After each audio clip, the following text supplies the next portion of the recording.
Bonjour à tous et bienvenue sur ma chaîne, j'espère que vous allez bien. Ravie de vous retrouver aujourd'hui pour vous présenter ma recette des mini pavlova, qui est un délicieux dessert originaire d'Australie, à base de meringues, de crème chantilly et de fruits rouges. Et cette version mini, vous allez voir, elle est parfaite pour vos fêtes, pour vos anniversaires ou bien tout simplement quand vous avez envie de vous faire plaisir. Alors sans plus attendre, sortez vos ingrédients et suivez-moi en cuisine. On va commencer par préparer la meringue. Pour ça, vous aurez besoin d'une cuillère à soupe de maïzena, soit 15 g, 230 g de sucre en poudre, 120 g de blanc d'œuf à température ambiante, un sachet de sucre vanille, je vais rajouter un peu de vanille en poudre, ainsi qu'une cuillère à café de vinaigre blanc, que vous pouvez remplacer par une cuillère à café de jus de citron. Avant de commencer, veillez à ce que le bol du robot soit bien sec, et on va venir y verser les blancs d'œufs, donc les 120 g. Et ici, il est important que vos blancs d'œufs soient à température ambiante, donc sortez-les du réfrigérateur si vous les stockez au réfrigérateur. Je verse par-dessus le sucre en poudre. J'ajoute aussi le sachet de sucre vanille. Voilà, et vous allez venir mélanger comme ceci avec la maryse. En parallèle, j'ai fait chauffer de l'eau bouillante dans une casserole et je vais venir poser le bol de mon robot sur mon bain-marie. Donc ici, pour ma part, j'ai opté pour la meringue suisse. Comme vous savez, pour la meringue suisse, c'est de faire fondre le sucre avec les blancs au début de la recette. Je trouve ici que l'intégration du sucre blanc, elle est plus rapide. Et on obtient une meringue qui est très ferme, qui se tient bien et qui est croustillante à l'extérieur et fondante à l'intérieur. Donc je vous conseille de la réaliser comme moi. Comme vous voyez, je viens placer ma cuve du batteur au bain-marie. Et si vous avez un thermomètre, vous faites chauffer jusqu'à 40 à 45 degrés, tout en mélangeant. Et si vous n'avez pas de thermomètre, vous vérifiez avec votre doigt. Si vous sentez encore des grains de sucre, vous continuez à chauffer et à mélanger.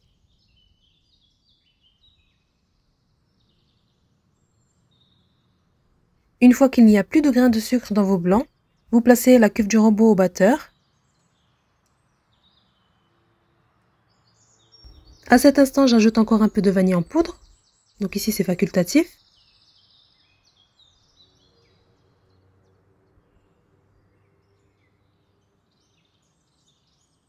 Et je laisse fouetter à vitesse rapide pour bien monter les blancs.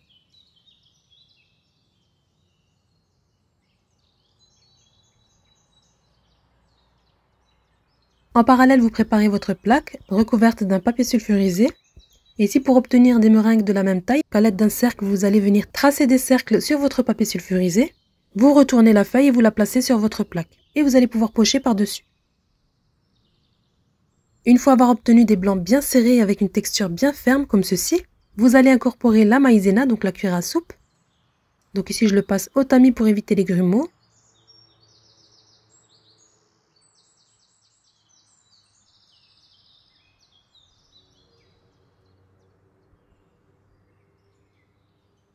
J'ajoute à ça la cuillère à café de vinaigre blanc ou bien la cuillère à café de jus de citron, si vous n'en avez pas. Et donc ici, je réenclenche rapidement, donc à peu près 5 secondes à vitesse max pour que ça s'incorpore. Il vous est possible de le faire à la maryse. À ce stade, vous préchauffez votre four à 90 degrés ou bien à 100 degrés si vous avez un four qui a une température minimum de 100. Ensuite, vous allez venir remplir votre poche munie d'une douille ronde ou bien d'une douille cannelée.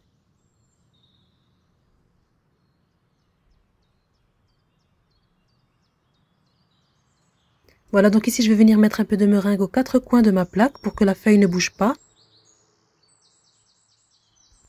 Et je vais venir commencer à pocher, comme vous voyez en image.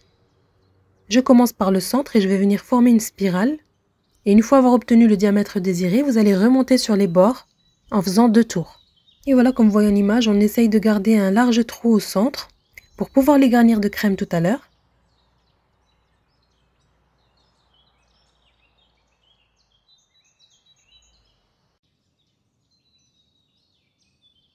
Donc ici, vous allez voir que j'ai poché 2 tailles différentes de pavlova. Donc ici, on a les mini. Et là, je vais les faire un peu plus grandes. Et pour la cuisson, tout dépend de votre four. Ça peut aller d'1h30 à 2 heures, selon la taille. Sachez qu'il est juste important de ne pas dépasser les 100 degrés pour avoir une belle cuisson de meringue bien blanche. Autrement, elles vont brunir. Avec le dos d'une cuillère à café, vous pouvez encore élargir le centre du pavlova comme ceci. Et voilà, elles sont prêtes à être enfournées. Donc moi, ce que je fais, c'est que quand je les enfourne, de temps en temps, je viens ouvrir mon four, ce qui permet à la vapeur d'eau de s'échapper et donc aux meringues de sécher. Et une fois que vos meringues sont cuites, donc vous vérifiez quand même au bout d'1 heure et demie, donc je laisse ma porte du four entrouverte et je les laisse au four jusqu'au matin. Je vais réaliser maintenant ma crème chantilly mascarpone. Pour la quantité, il va vous falloir 150 g.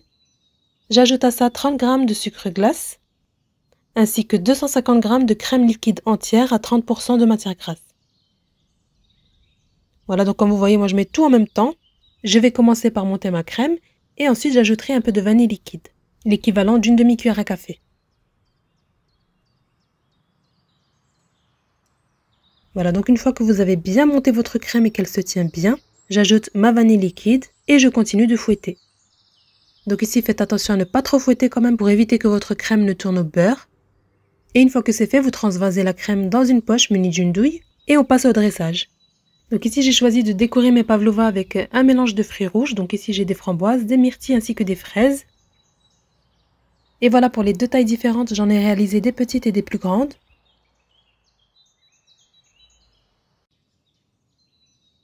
Et donc ici, comme vous voyez en image, on garnit bien le centre de crème. Et on remonte bien sur les bords comme ceci. Voilà, on garnit généreusement. Et donc ici, sachant que la meringue est déjà sucrée, je n'ai pas mis trop de sucre dans la crème.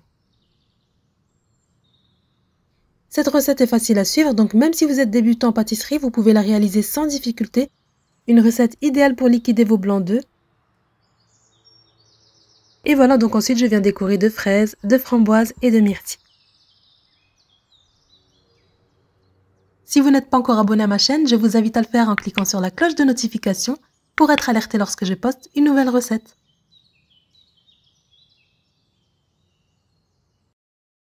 Pour les meringues, vous pouvez les cuire quelques jours à l'avance. Vous pouvez les utiliser le jour même ou bien vous les placez dans une boîte hermétique. Donc à température ambiante, vous ne les mettez pas au frigo et ils se conservent très bien et très longtemps.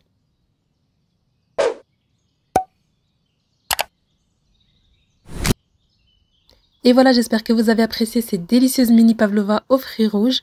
J'ai aimé partager cette recette avec vous, en espérant que vous allez l'apprécier, que vous allez la partager avec votre famille et vos amis. N'oubliez pas de me suivre en vous abonnant à ma chaîne et en activant la cloche de notification pour être alerté lorsque je poste une nouvelle recette. Likez la vidéo si elle vous a plu et je vous dis à très vite pour une prochaine recette.